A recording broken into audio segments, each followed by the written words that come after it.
Hey, what's up, everybody? Welcome back to another episode of Hops Geek News, your home for comic books, movies, TV shows. Typically, we feature a beer of the week. Now, you know we love talking comic books here each and every week. And we have a longtime listener, third-time caller coming back with Kenny Port on the show. But we also have a fantastic guest along with him today. Mike Becker is going to be joining us, and we're going to be talking about their upcoming Mad Cave space adventure called The New Space Age. And we will get to that in just a second. So make sure you like, subscribe, share, follow anywhere you get your podcasts. Social media, Lauren's on Instagram. I am on all of the others, acting like a complete clown. So make sure you follow us there, anywhere you get comic books. And you can find us on nerdinitiative.com each and every week to basically be reviewing what comic books you should be getting. So make sure you check that out. But of course, we have had Kenny on before. So Kenny, welcome back to the show. I appreciate you reaching out about this. How have you been, first of all? I've been great. Thanks for having me back on. It's great to see you again, Matt and Lauren. So happy to be back. This is my third time on, so hopefully somehow this is some kind of charm. But yeah, I've been great. It's awesome to be here. I'm really excited to introduce you guys to Mike and then to have us talk about the new book we have coming out, because I think it's a really fun, weird swing that I'm really excited about. Yes, you may obviously know Kenny from doing a lot of good DC comics, and then obviously the Schlub. We got to shout that out real quick because that was awesome with Tyrell and with Stegman and you. Man, that is still one of my favorite superhero stories that is not centered around the big Marvel DC. And I just want everybody and anyone out there to make sure you go to your comic book shops. I think I have multiple issues of the first one, so I feel like, hey, hit us up. What is that? I'll send you the first issue, like off rip. I'm like, here you go. You have to read it. I will send it to you. When you can buy it in a trade back too. And if you find, like I found Tyrell at New York Comic Con last year, and that's when I bought the full copy of it because I wanted to have my hands on the actual hard copy of it. I absolutely love that one. The art's phenomenal. The story is phenomenal. Yeah, so many twists and turns, and it's hilarious. So like if the Schlub is out there, Image Comics. Yeah. So yeah, go grab amazing. That. Thank you so much, guys. We also have Mike Becker here. He is the artist for this upcoming series. So Mike, before we kind of get started, we always love to ask, first timers to the show, everybody's got an origin story, especially when we're talking comic books. So introduce yourself, and then what is your origin story into this beautiful world of comic books? Hey, I'm Mike Becker, the artist for The New Space Age. Comic origin story. I guess as a reader, I feel like I always have been a big Batman the animated series fan. That's my comfort show. Yeah, it's a masterpiece. It is. And I guess that's my deepest touchstone into superheroes and comics, writ large. Professionally, this is my first published comic through a publisher. So super excited about that. Before Congrats. That, thank you. I did a 3-issue series all through Kickstarter. I did all of the art, line art and colors. We collected it as a trade. That's called Young Offenders. I did with Mark Stack and Jody Troutman over COVID. That's my first venture into finishing a comic. I've done some work for Warner Brothers Animation on a couple occasions. Once as a storyboard revisionist and once as a character designer for a pilot show that did not reach launch, but that's fine. I'm sure you learned a lot. Warner Brothers, man, they just love throwing things, Batgirl. Yeah, what is with Warner? Anyways, it was around that time that I was working on this project. But anyway, I also teach comics as a professor. Oh, that's cool. So you can take comics as what am I doing? Why am I in my master's for marketing? I should be taking comic books. Yeah, there's college classes about brewing beer too now. I really doing? Went to college way too early. I'm giving Boston University how much when I could be taking Mike's classes on comics? What the heck? I mean, I'm sure it's comparable price wise, but yeah, I do teach comic courses and draw comics. So honestly, I just want to keep asking you questions about the comic course. I don't want to trail off because obviously I want to focus on the comic, but that's so interesting. Do you go into how to make your own comic book, or do you go into the history of comics and how history has shaped comics? How deep do you go?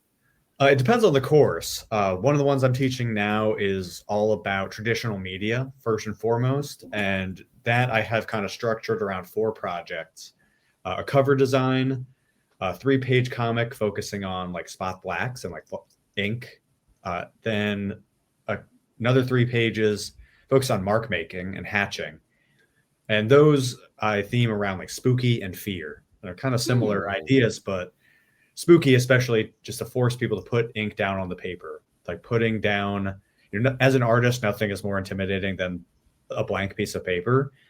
And especially when we're working with traditional media in an age of digital media, when Control Z is so instantaneous, it makes the permanentness of ink so much more intimidating. So we're facing our fears and we're putting down ink, and hopefully the story, with spooky and fear as our themes kind of rewards that part of the material process. And then the final is another cover illustration with color media. So like color pencil, marker, paint. So that's one of my courses. I use a lot of comics history because I know that, but not math.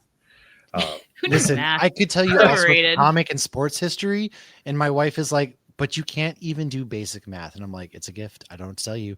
And you know what? We all have calculators. Sports statistics from the 80s. So. Got you. Basic math. No idea, but that's what these phones are for. All right. Yeah. Exactly.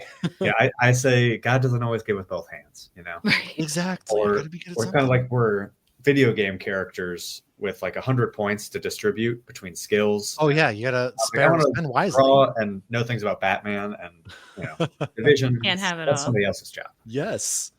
So that's so interesting though that you're doing this and as a teaching, and you're still getting to actually be active in it too. So I feel like that's got to give you credibility with your students of like, look, I'm not just teaching you, I'm actively doing it too. So going from your origin story, and I love that so much. Again, I could ask you, I could keep you here. Yeah, we might have to have you on for a separate comic course. That would be awesome. Yeah, but we want to talk the new space age because Matt and I got to read the first 2 issues and we loved it. I thought it was so fun. The art was fantastic. It's very sweet and it's also a little bit goofy. And I love how you tied magic and it's also hopeful. Space alien stuff together. Hope. Yes, definitely full of hope. As like Superman. I related because Superman hope. Not from losing my job, but like there's a sense of you have to believe. As an adult, it almost feels as though you're ground down, and that sense of belief and wonder is almost beaten out of you at a certain point. But that's the beauty of what this comic does. So I don't want to take away your guys' thunder. Why don't you go ahead, tell us how this whole thing started, what's the new space age is, and then how did you guys get linked up? How did this get started for Mad Cave? Sure. Well, first of all, Lauren and Matt, thank you so much for the very kind words about the book, especially because it's good. We've been working on it for so long, and like after a while, you can't see the forest from the trees. A bit, and so you're like, is this good? Right. Or I just been looking at it too long. Like big time. Mm-hmm. Yeah. So because we're like, because not that I don't have confidence in Mike's artwork or my writing, but when it's like a crazy concept of just like magic like that, like that's how it works. You don't know how other people are going to read it. So I'm really glad, first of all, that you guys are picking up like the really sweet and hopeful tones from it, because the genesis of this was like, I wanted some more hopeful science fiction in the world, as opposed to just like, listen, I love a dystopian or like an apocalyptic sort of thing, but like there's so much of that. You remember in the 90s when the future looked bright, and now all of the future is depressing. Yes. I'm trying to put a better future out there. Yeah. So so the new space age is about a disgraced astronaut who after getting kicked out of the space program discovers that the real secret to space travel isn't actually science, it's magic. And he uses that knowledge to go and search for his brother who was abducted when they were kids. He stepped into a crop circle that activated something and he vanished. Everyone thought that Mark, our titular astronaut, was insane. And all he wanted to do was to help further the space program, become a better pilot, and get out there and try and find his brother, because he felt like he let him down, because he was his protector as a kid, and he failed to protect him and he vanished. So the story follows Mark and his best friend Stacy, who he knew when he was a kid. He grew up to be a stage magician. So he knows how to be a pilot. He has no idea how how magic works. He's got the space stuff covered. He has no idea how magic works. And she dabbled in the occult when she started out. So the two of them decide to join forces to build a ship that doesn't run on just completely on science, but also on magic, using sigils, because crop circles have actually in this world been instructions on how to build a spaceship and an invitation to go out into the stars. So like that really hopeful sci-fi of like the explorers and Flight of the Navigator and stuff. Love that movie. Oh yeah, great. I love that movie as a kid. It also gave me like October Sky at the same time. Speaking of like rocket, I know October Sky is a vastly different movie, but Jake Gyllenhaal and them, they're building rockets, like little rockets. And that's kind of what that reminds me of too, because you have that young excitedness about you and just the possibilities at the same time when people don't believe in you. Mm-hmm. And it's a fun explanation of why when people see UFOs or UAPs, like why they don't move with the laws of physics. It's like, because it's magic. I thought that was like, genius explanation. Yes, it was like two things that don't make sense. Yeah. It made like, complete sense. What do you mean? Because no physics sense. Isn't real with these things. It's all magic. And I was like, that makes the most sense. And that's when things really started to click for me in this book at the same time, because it's so much of it is just believing. And ruins. And the ruins too. Yeah. I mean, a lot. So basically, it's like, what if, and not to just plug what's on my hat, but it's basically like, what if Hal Jordan and Zatanna made a spaceship together? I would watch that buddy cop all day. Zatanna is like my favorite DC character, so that's why like everything right now, I'm like Zatanna, man, if we got that would be incredible. But how did you come into play? Did you guys approach Mad Cave with this? Did you guys link up? What is the kind of the background into because you've been working on it for a hot minute, you said. So what is some of the behind the scenes? Well, Mad Cave reached out to me and partnered me with Kenny. I think I first had a conversation with our editor, and I think I was just asked about my availability, which I had at the time. And I think all I remember was the occult and UFOs. And I was like, hell yeah, I'm in. So then I think I remember a very early call with Kenny that was just kind of to get to know Kenny at all and learn a little bit about the idea behind the comic. And I still think about that conversation a lot. I think that laid a lot of the groundwork for my approach to the story, getting to know some of the real heart behind the inspiration. And Kenny and I have a ton of overlap in terms of our, shared interests. So that was really helpful. We're both big Green Lantern fans. Yeah. Kyle Rayner. It was not a great view. I don't know if the cameras picked I saw, yeah. Oh, you're good. I saw, yeah. No, absolutely, man. And we both, when we had that initial conversation, I talked a lot about how, as another plug of like, where's my finger? There it is. It's so hard to do this when it's a mirror. That one touch point I wanted for it was I love Darwin Cook's The New Frontier, and we're both big DC fans of like DC animation fans. So I was like, I want to bring like a Darwin Cook and Bruce Timm type feel, which I feel like Mike has, as well as Mike's ability to go really weird with stuff, which a lot of Franco-Belgian comics do. I've said, whether Mike agrees with me or not, I've compared a lot of what he does, especially in the later issues, I'm not going to spoil it, to Mobius, as well as like Philip Droulet of like the like Metal Hurlant, like French type comics. Like when we get into the space stuff, it gets like weird, which I wanted. Like, so, so he brings a lot of that to it, which I love, which is another inspiration that I love. And whether you're conscious of that or not, Mike, like, I realize I've been throwing that around without your permission, but I see that in your work. I mean, that's enormous praise. I mean, Mobius is goated for a reason. And not someone I've looked at in a ton for this project. I think maybe early on I had a lot of Mobius. I think I just have a lot of Mobius in my DNA as is. The comics recipe, I guess I call it a recipe more often than anything. I mean, Darwin Cook and Bruce Timm are definitely very formative in the recipe as well. And I think that New Frontier, I think, is just a good example of, there's a lot more dark subject matter in New Frontier than I think its reputation, because it's a pretty heavy story. It deals with post-war trauma and, legislation stuff. Oh, yeah. But it also has a lot of heart, and it still has this hopeful, New Frontier, space age kind of vibe. And certainly that's something we were going for aesthetically and emotionally in the story.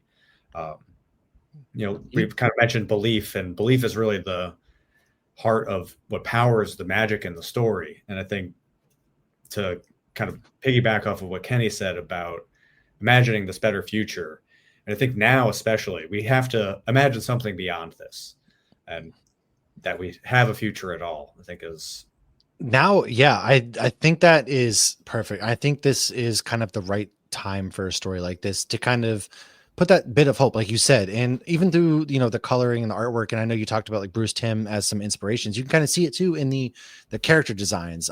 It gave me really fun cartoon vibes that it's something it felt as though as I'm going through the panels that a cartoon was playing out, and I can, create my own character voices. And that's a testament to both good artwork and great writing, because when you're able to just do that and bring that imagery into your head as everything unfolds, you just immerse yourself into this world, and it just feels like the world 3D around you, almost like a virtual reality. And you guys absolutely crushed the aesthetic, and just, I loved too. There was a little bit of Houdini with Stacy when she was trying to get out of the tank and it almost went bad, for example, but then how exciting it was that she was just down. She's like, I brought some junk food. Let's do this. If we're really going to do this, you drug me all the way out here. So and she brought good coffee. She's not drinking that. She wasn't drinking that awful, which I don't blame her. That's, that's the number one thing, right? If you're going to be doing this. But I also like how you turned there were some things like Cynthia with a cow, for example, the whole homage to the cows. Cynthia. Like, was that something you had to put in there? Because the whole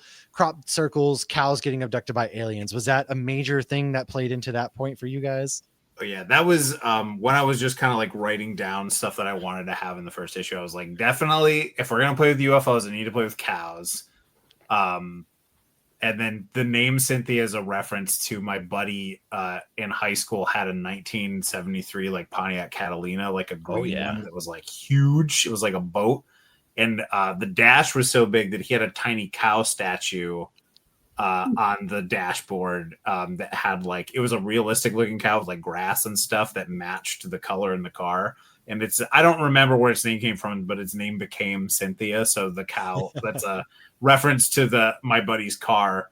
But yeah, the cow stuff I just thought was really fun. I was like, it's not going to be a like no cow mutilation or anything. Like, nope, the cow's just chilling. Yeah, the cow's a champ. The cow's having a good time. They just need to help.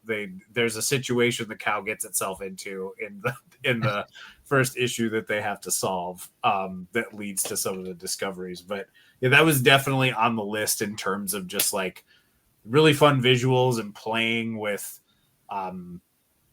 unexpected things that would happen, like things you wouldn't normally see in a story like this, which is what I tried to do and tried to give Mike in every issue, was like something unexpected to draw, a different kind of story structure to it. Because it, as you'll see as the story goes on, like I don't want to spoil too much, like I said, there'll be some interesting reveals later and some scenes you've probably seen in this type of story before, but with a different take on it and a different, I do know you love your Easter eggs too. So I'm a sucker for some good cinematic Easter eggs and other things like that, especially being, the sci-fi nerd that I am. And Lauren, you have one little piece of artwork in here that I think you enjoyed, was the PBR-ish looking can with the hops I did. on it. I saw it. Was that Mike, or like, did you just throw that in the background? How did something like, because we like to, shout out local craft breweries and things like that. So the hops, how did that kind of stuff make it into and the there background? Was hops on the can. Yeah. I think that was me. I think it was in the script. It was definitely cracking a beer. And I did, it was obviously an homage to Pabst Blue Ribbon PBR. Yeah. But I think I shifted the text just a little bit. So it's like Babst. Right. It's like if you buy the outfit at Spirit right now, it looks like PBR, but it's not PBR. Yes, right, exactly. Spirit Halloween PBR. Yeah. Legally distinct from. If you like Easter eggs, I have a ton packed into this in the backgrounds of the art. Some are like references to things, but mostly there's like little things I like to hide in the background. I love good Easter eggs. Yes. I don't think this is not a spoiler. There's just like a recurring comic book within the comic book that you'll see posters of, and the character reads at times. That I don't even know how that kind of came into the story. That came about because we talked about there was going to be a moment. There's an emotional moment later on in the story that I wanted to tie to something to Mark and his brother Joey when they were kids. And so you had mentioned that there was a fake comic. I think you were either you and your students had named it, or it was something that you had just named before. And we're like, oh, well, let's use that as the name of like an anthology comic with a space character in it. I think I found it. Kind of like an Adam Strange Martian Manhunter type character. Yep. Okay. I found it. I'm looking at the page right now, I think. Yes, the Samaritan of Saturn. The Samaritan of Saturn. Puzzle Holmes, Samaritan of Saturn. Yes, that's exactly what I'm looking at right now. So that appears a lot in the background and stuff, which is fun. Like throughout the series. I'm trying to think. I mean, honestly, I probably should have left some room to show NASA getting replaced by a Spirit Halloween. That would have been funny. Just like they're moving in, man. Well, I liked your excuse for why NASA wasn't there. It's dark, but it's truthful. I don't know if I just got a LinkedIn notification today that NASA had laid off more people. So unfortunately, it is. Which I hope it's not prophetic. I actually I work with. Not with NASA, but NASA is located where I'm also at. And it's, the origins of NASA kind of in Virginia. And I can definitely tell you it's been a lot more quiet over there and things, which is kind of depressing because, again, space nerd, like just seeing NASA gets me excited. And then, in the second issue, that kind of brings me into that because there's a certain general that I think really emulates a lot of what I see in real life where they only want destructive things. And Bobby here creates something that's opposite to help people, and he's like, I wanted weapons of destruction. So for you guys, what was that like? And then also I need to ask, Bobby West, is that a nod to a Wally West or anything like that, or is it just because me, I'm a Flash fan, that's my favorite. So it was the West name, as he's a scientific kind of guy, that made me think. Not actually a reference to the Flash. West is a last name I use a lot as do you remember when you were growing up they would have the what's your soap opera name sort of thing name or whatever. So my soap opera name, I grew up in this little area where we had a short street called West that we were on, so mine was Blake West. Was my Dr. Blake West was my soap opera name. So I will often give shady pen characters. Name too. I know, right? I'd give shady characters last name West. Not that Bobby isn't trying his best, but Bobby is the engineer character that Mark worked with at NASA who gets fired when he gets fired, because Mark, you'll see in the issue when you folks pick it up, when you pre-order it before. It's kind of tragic in a way too. So there's things that happen with Bobby, but also at the same time, was he written in mind of things are kind of not as black and white with him? Yes, Bobby.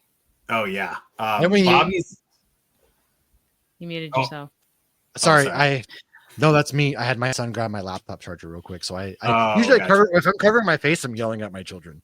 Oh, gotcha. See, I got behind the scenes facts too. Okay. Well, I'm glad you're sharing your Easter eggs with us.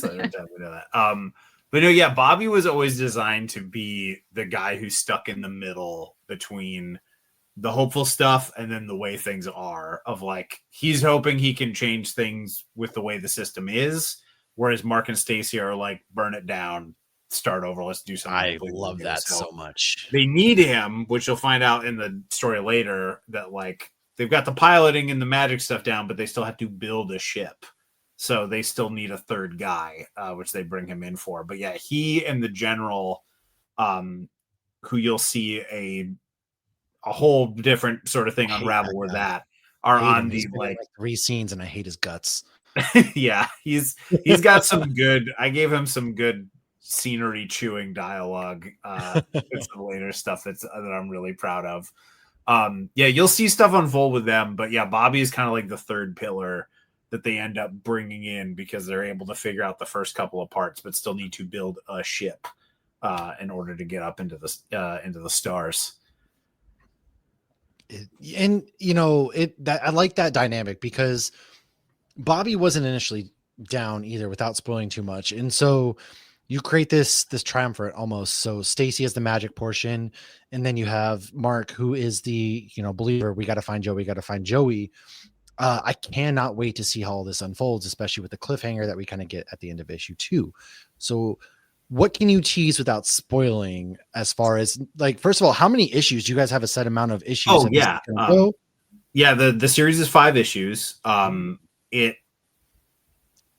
going to pick my words carefully here. It has the possibility to keep going. It ends, but it's one of those endings to where if it has doesn't, an ending, but it has the possibility to keep going. There's a hopeful ending that has the possibility to keep going. But it is 5 issues. And the sort of things that you can expect to coming up is, like I said, Mike's crazy sort of cosmic stuff that we're going to get into. We're going to play with the actual form of comics a bit. Like stuff is going to get real weird with the layouts and how stuff works on the page, including just like from Mike's awesome crazy imagination, as well as like incorporating magic.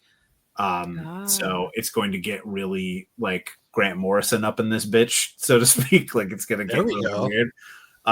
So I'm really excited about that. And we're going to explore more of Mark's survivor's guilt, as well as how that affects him and Stacy and Bobby together, like as a trio. I'm glad you brought up survivor's guilt, because Mike and Ken, you guys really, while we've talked about how fun and exciting this is, at the same time, the story, aside from, Joey being abducted, they have a very sad past that also kind of hit home for me. So for you two kind of bringing, Joey and Mark's past to life, what was building that like for you guys? What made it so? Did you choose deliberately, or was that something that happened organically with their father? I'll let Mike speak in a second, but because I've been damn blabbermouth for like 5 or 10 minutes, but that was deliberate because unfortunately I have a lot of experience with that. I did too. Yeah. Yeah. So like, it's something that I know is sadly like universal and really speaks a lot. And having had a sibling in that situation, like you often feel like you have to try to protect them. And sometimes you can't, or vice versa. So I wanted to have that as like as an emotional springboard for how Mark felt like Joey was his responsibility when they were younger, and how crazy that is when that completely gets ripped away from you, when you're not able to protect them anymore, even if you could barely do it in the first place, when something completely out of control happens. So I always knew that was going to be the emotional core of it, that traumatic experience was going to inform Mark's decision and decision making going forward. So it comes from a really good place, but I will say, like, it does build a flaw within Mark that we'll see explored throughout the series as well. Okay, I like that. And Mike, what for you kind of crafting these scenes, how did that go in? What was the communication like with you and Kenny between crafting the scenes of the past, so to speak? Well, I guess for a lot of the emotional stuff around the core heart of the story, which is the story about these separated brothers, that's where I go back to that first conversation I had with Kenny, where we talked about a lot of this.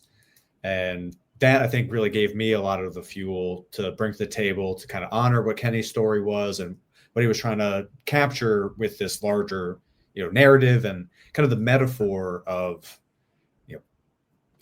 alien abduction for estrangement from your family. I have 2 younger brothers that I care about a ton. We're quite close, thankfully, and we have, I think, a pretty healthy relationship. But that feeling of being an older brother and feeling that sense of responsibility and protectiveness, even if they don't need me to protect them very often, right. That those relationships are so important to me. So I think that spirit is something I really wanted to channel. I think Kenny and I are both, nostalgic people as well.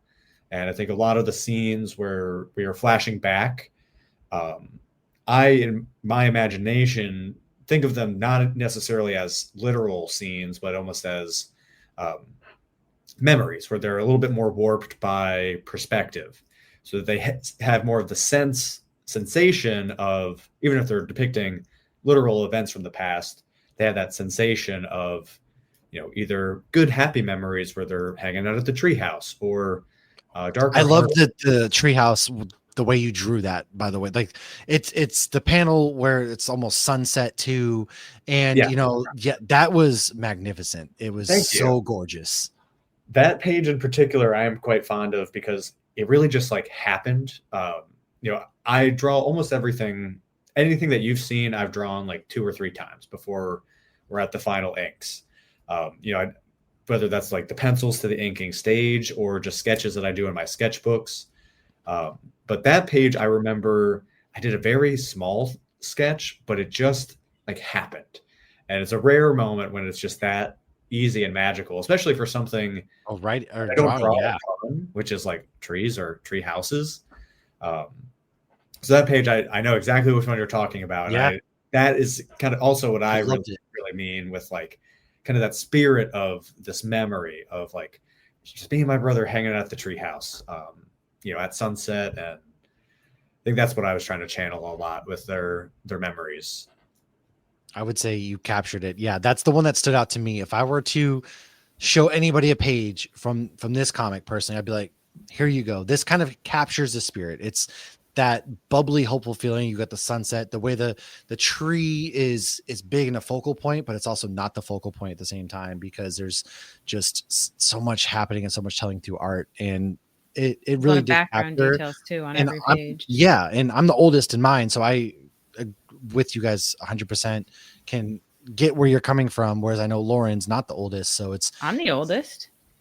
I thought Brandon was older than you. My bad. Brandon's my baby brother. He's just taller than me. Right. There you go. He doesn't like when I call him baby brother, but he is. You're right. So all those things though capture. Sometimes he gets or I get ID'd and he doesn't, and then I think that's fine. Oh dang. Ooh. It is tough to have a Look, if Matt had been a bartender, he probably would have ID'd me and not my brother. Maybe not these. Of course, because I'm not going to lose my job. Okay. Have you seen this economy? Gotta live, all right? I know what it's like to be an older sibling. It ain't all rainbows and daisies. I turn 35 tomorrow. I don't know if you know this, but I'm kind of old and wise now. So I think the worst, though, is when you're the girl and all of a sudden your baby brother's bigger than you and you can't physically fight him anymore. You always can. All right, I cut you off. I still do. I broke his finger. You're right. No, go ahead, Lauren. I'll let you take over with some of your thoughts and your questions. Well, I've also been kind of rambling away. No, I think we kind of covered everything, because I mean we only got to read the first 2 issues. Both of us absolutely loved it, because whenever we read guest comics, obviously we get together right before and like we're usually on the same page, and I think this was one of them, and we weren't surprised because we both absolutely love the schlub. So we talking to Kenny before, we weren't surprised that we absolutely love this. I thought the art too, I loved how much more intricate it got once you involved the magic. Like there were so many details. Even in the clothing, like you saw Stacy's clothes like got more like detailed, and I loved seeing it coordinate with like the background and then the ruins and everything. And so it was so much fun, because no matter what you're into, whether it's space like Matt was talking about, or like I'm a big Supernatural fan, so you got like magic combined with space. Supernatural, you can go to the whole brother thing too, the big brother complex of wanting to take care of the little brother with an abusive father. Like, I mean, you guys hit it spot on. Even naming the station Icarus, I thought was clever in the beginning. Just so many clever things. It takes place in the year 2055. So, this could be a positive future or a negative future. We don't know where this world is going, but I feel like more the really positivity though. You're right. Like Kenny said, like, and you get we've seen enough of the dystopian, just depressing futures that we've moved away from. I remember movies, oh my God, I am blanking, but it's Bruce Willis, obviously. And this is like one of the biggest. No, it's. Oh, does he have the hair? The hair? Oh my God, I can't believe I blanked. Fifth Element? Yes, thank you. Oh my goodness, I had it hurt because those movies, where things were so hopeful, and then you moved into the 2000s where it was like everything is black and gray, and you are just starving for food. Thank you, Christopher Nolan. I really appreciate that. So this was a return to that hopeful vibe that I hope starts to catch on, and I do think that this is going to resonate with a lot of people. Now, yeah. And this is kind of a comic book that I think we need at this current time with the outlook, everything that's distracting us and out there. So you guys really hit home on that hopeful spirit that you get and that childlike wonder that just captures us all. That will never leave me personally. I'll tell you right now, I'm a kid at heart forever. And you still got mystery and space and it's funny. So anybody who's just listening, Mike just pointed around in his room. And one of the things I love about interviewing comic people is seeing the backgrounds of the rooms they're recording in. I love all the backgrounds. Yeah.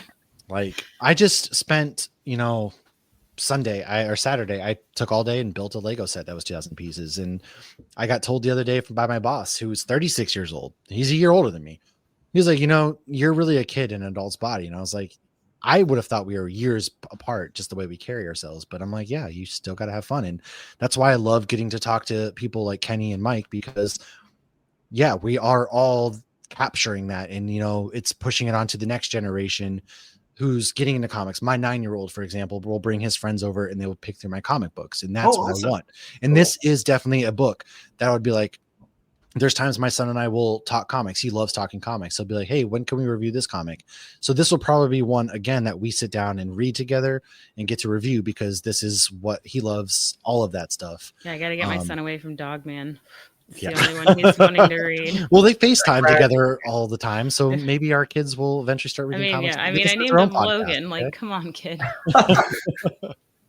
But as we do kind of wrap up, I know that the final order cutoff is November 17th. The first issue does release December 17th. But for you guys, Mike, we'll start with you. Are there any upcoming conventions, other projects that you are working on that we can kind of look forward to coming in 2026, I guess, since by the time this comes out, it's almost the end of the year. Yeah, that's true. God. My 2026, I think, is pretty space age focused as well. I mean, I'll be wrapping up the art on it soon, and then it gets released. So I don't have anything in the chamber just yet, other than a couple shows that I hope to get to. I almost certainly will be at Heroes Con in Charlotte, North Carolina. Ooh, yes, that's only a few hours from me, actually. And my brother-in-law owns a comic book shop, so they always go. So I try to make it to that one as well. Yeah, that's a great. He owns a comic book shop. I'm going to tell him to get this on order. What am I doing? Yeah, please. That's the only show I have booked at the moment. There's a couple more I'd like to get to, but I'm not that far ahead yet. Hey, we are looking towards MegaCon personally. Is the one I know they have their first announcements tomorrow.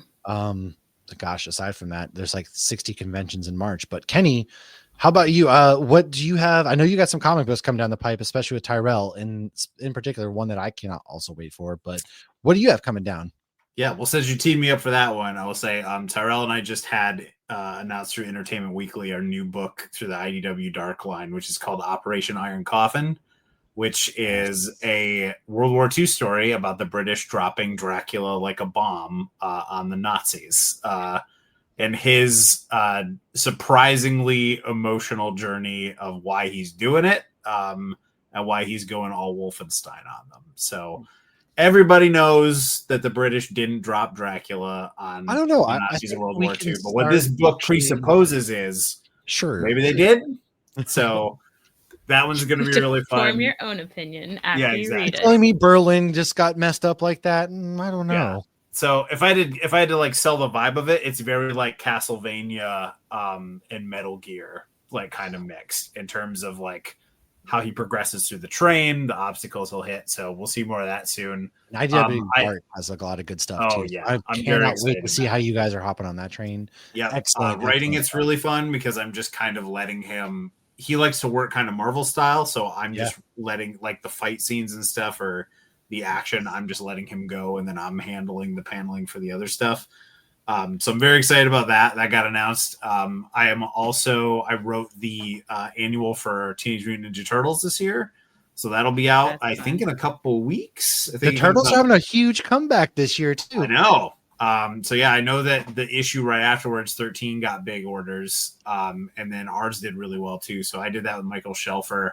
And that's a really fun, like 40-page story where we got to do all four of the Turtles and did a really unique kind of like big fun kind of story swap that they do with each other. So we get to see them in a bunch of different situations, as well as get a really interesting untold story about Leonardo, which I'm really excited He's the best turtle. I know a lot of people want to fight me over that, but he's the best turtle.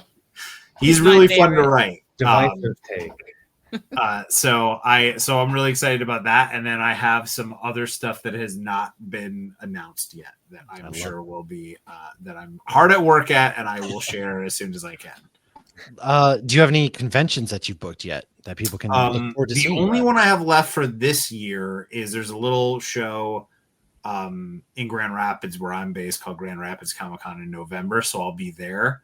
I'll probably have copies of the TMNT annual. That's sometime in November.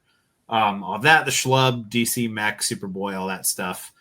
Next year, probably hit the usual big ones I usually hit, which are like Seattle for Emerald City, C2E2 for Chicago, probably San Diego. Hoping to do New York next year because I missed it. We are too, yes. So that's our plan. Or we, yes. Yep. I hear that one's become a lot more like. It seems like they did a ton of announcements, comics wise, at that one this year. Oh yeah, we were trying to hit it this year. We didn't make it, and then we were looking at C2E2 for next year. It just same weekend as MegaCon. They put it at the same time as MegaCon, which Lauren really 30 minutes from, so it's hard. It might be the week before or after. It's the week before, and I couldn't justify leaving my kids with the wife 2 weekends. Is MegaCon the Orlando one? It is. Yeah. Okay, that one was one that was on the possibility too, so I might have to pick between those. If you have to pick, just know that 2 of the greatest human beings you have ever gotten to talk with are going to be at that one. That's definitely a big selling point. I'm just saying. And since it's my local con, like we try to do, some other stuff like Half Barrel Beer Project. If you like beer, it's a great little spot that's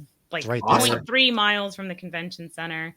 That we've done Universal Studios thing as well. Yeah. Yeah, but we've done a couple meetups at Half Barrel the last couple of years with some comic book creators.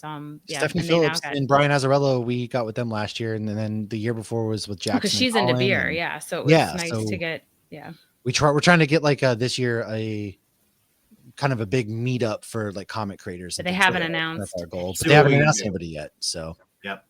Not that we're just gonna peer pressure, but.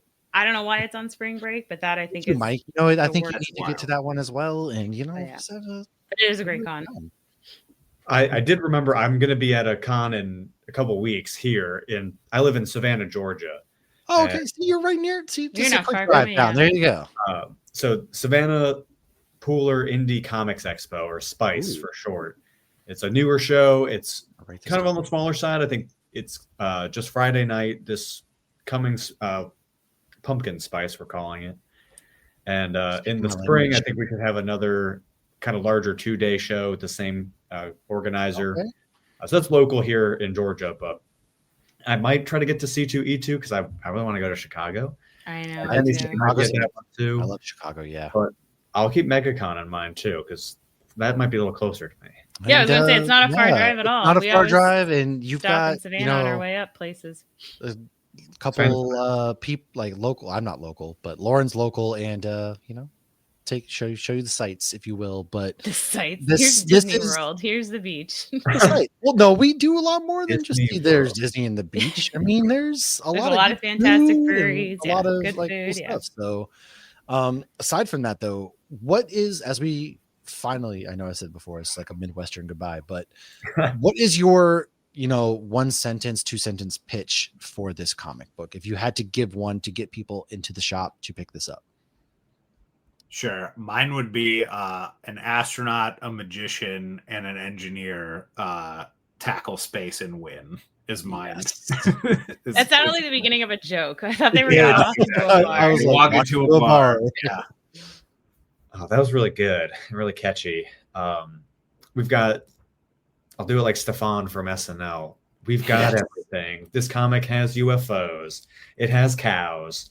It has magic sigils, hope, and a lot of heart. And Lost Brothers. Family. Listen, I'm a big Fast and Furious fan, so if you love family, there you go. Yeah. Mike, where can people find you at on social media? I think Instagram is probably the most active and most forward-facing I am. So that's Mike Becker 14 at Instagram. And I think same on Blue Sky. If not Mike Becker 14, then it's Mike J. Becker. So you will find it. And everything's going to be in the show notes too. And then Kenny, how about you on all of this good social medias? I think on most of them, I'm at Ken Blake Porter because Kenny Porter was taken.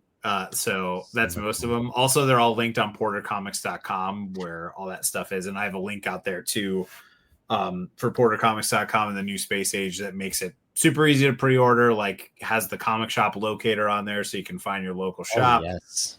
You can pre-order directly from Mad Cave. Mad Cave also does a cool thing where you can pre-order the trade as soon as it's announced. So if you're just a trade person, you can do that. But I do encourage everybody to call their local comic shop, pre-order, subscribe to the series, and then the trade as well. Just do it all at once. Just say, give me all the issues and give me the book when it's done. That's the best way to help and support the book. Yes. Right there. I mean, that's the best way to do it, is get into your, and they've made it so easy now too with the, the comic shop locators.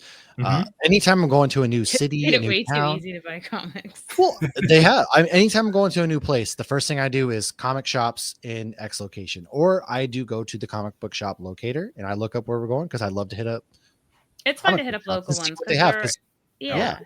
It's like everybody's got something they're different. all a little different. Yeah, they all have different toys, different stories. Here in Virginia, I've got my local small one, but then I go up by DC and there's a bunch of fun ones there. So you never know what you're going to find. You're going to meet a lot of good people, read a lot of good books. There's comic books for everybody out there. So please support this book. And I really want to say, if you have to buy it. Dogman. Sorry. Lauren feels strongly about Dogman. Just like she is by K-pop. My son loves it. Yeah, Dogman and K-pop Demon Hunters. If you want to know what to get Lauren for Christmas, everybody, there you go. And guys, thank you so much for hitting us up and getting to share this comic book. I cannot wait to get my hands on the physical copy. Thank you so much for having us, guys. I really appreciate it. Yeah, thank you, guys. It was great meeting you. Lauren, any final thoughts? No, just go hit up those local comic shops. Do it. You won't regret it. Do it. Otherwise, Lauren will beat you with a bat like it was Jennifer Aniston in the film Leprechaun that we definitely just watched. So we will see you next time. Peace.